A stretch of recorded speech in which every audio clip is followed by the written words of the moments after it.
ఈరోజు మెకనికల్ సెంటర్లో TRS party ఆధ్వర్యంలో కానీ మహిళా సోదరులు అందరూ కూడా పెద్ద ఎత్తున బండి సంజయ్ గారి కుమారుడు బండి భగీరథని అరెస్ట్ చేయకపోవడం ప్రభుత్వానికి, రేవంత్ రెడ్డి ప్రభుత్వానికి సిగ్గుసేటు.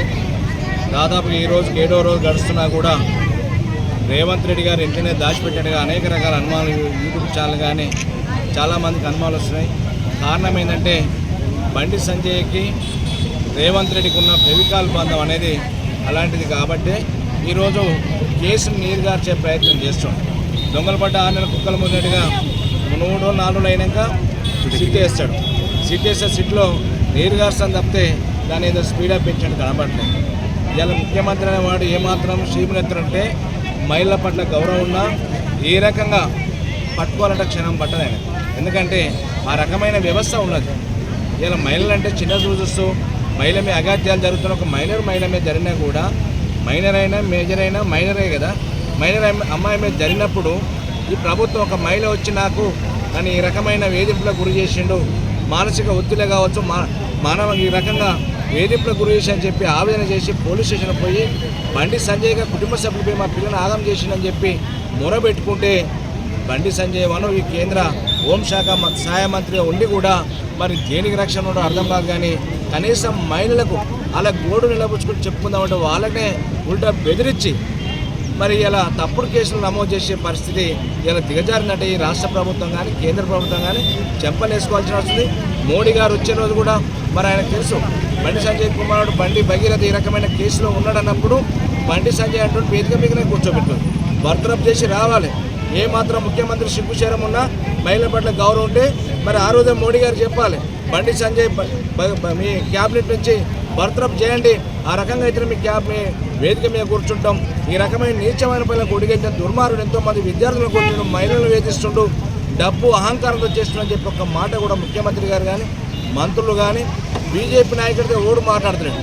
వచ్చేప్పుడైతే ఉపసంఘాలు అరవింద్ అయితేనేమి మరి లేకపోతే రఘునందన్ అయితేనేమి ఈటల రాజేంద్ర అయితేనేమి రాష్ట్ర అధ్యక్షుడు అయితేనేమి ఎవ్వరు కూడా ఒక్క స్పందన కూడా లేకుండా పోయింది.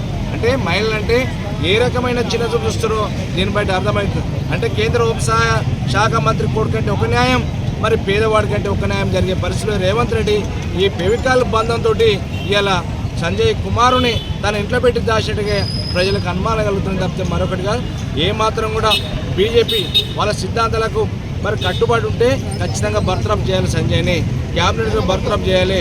ముఖ్యమంత్రి అనేవారు కూడా రేవంత్ రెడ్డి గారు కూడా ఖచ్చితంగా ఆ నిందితులను పట్టుకొని రిమాండ్ చేసి ఆ కుటుంబానికి అండగా ఉండాలి. ఇప్పటికే కుటుంబ సభ్యులు ఇంటి చుట్టూ పోలీసులు పరారు తిరుగుతారంట. ఇంటి నుంచి తిరుగుతారా లేకపోతే ఇంకేమన్నా ఆ కుటుంబాన్ని ఏమైనా చేద్దామని తిరుగుతారో అర్థం కాని పరిస్థితులు ఉన్నది. ఇప్పటికీ ఆందోళన చెందుతుంది. ఆ కుటుంబానికి రక్షణ కల్పించాలని బాధ్యత ఈ డీజీపీది ఖచ్చితంగా ముఖ్యమంత్రి అని చెప్పి తెలియజేస్తూ ఖచ్చితంగా వాళ్ళని బర్తరఫ్ చేయాలి. నిందితులను రిమాండ్ చేసి సరైన న్యాయము ఆ కుటుంబం జరిగే విధంగా పూర్తి బాధ్యత ముఖ్యమంత్రి తీసుకోవాలి. ఈ కేసును నీరుగార్చే ప్రయత్నం చేస్తే ఈ రాష్ట్ర ప్రజలకు సమాధి కడతారు రేవంత్ రెడ్డి. ఆల్రెడీ సమాధి కట్టారు. ఇంకా తప్పులు మీద తప్పులు చేసుకుని పోతుంటే దీనికి సమాధి కట్టక తప్పదు. మహిళలే నేను తరిమి కొట్టే పరిస్థితి ఉంటుంది. నీ మొగోడి ప్రభుత్వం నడిపి రండ ప్రభుత్వం నడిపేకని చెప్పి కూడా ఈ సందర్భంగా తెలియజేస్తున్నాను. అతన్ని అరెస్ట్ చేయాలి. మన తెలంగాణ గవర్నమెంట్ ఏం పని చేస్తుండు? సీఎం రేవంత్ రెడ్డి ఏం చేస్తుండు? వాళ్ళ కొమ్ము కాస్తుందా? ఎందుకు అరెస్ట్ చేయలేడు ఇంతవరకు? అతను కేంద్ర మంత్రినా, మంత్రి కొడుకైనా ఎవరైనా సామాన్యుడైనా ఎవరైనా న్యాయం జరగాలి. మహిళపై అత్యాచారం చేసిన వ్యక్తిని అరెస్ట్ చేయాలి. మాకు ఎంబడే మహిళలకు న్యాయం జరగాలి. ఇలా మంత్రి కొడుకని వదిలేస్తే ఇంకోరు ప్రతి ఒక్క మహిళకు అన్యాయమే జరుగుతుంది. ఇట్లా అన్యాయం చేస్తానికేనా మేము ఈ రాజ్యంలో ఉన్నది? ఈ రేవంత్ రెడ్డి ఉన్నది మహిళలకు అన్యాయం చేస్తా అనుకున్నాడా? మహిళలకు న్యాయం చేయాలి. మాకు ఎంబడే న్యాయం చేయాలి. మంత్రి కొడుకైనా భగీరథనా ఎంబడే అరెస్ట్ చేయాలి. మాకు జస్టిస్ జరగాలి. We want justice.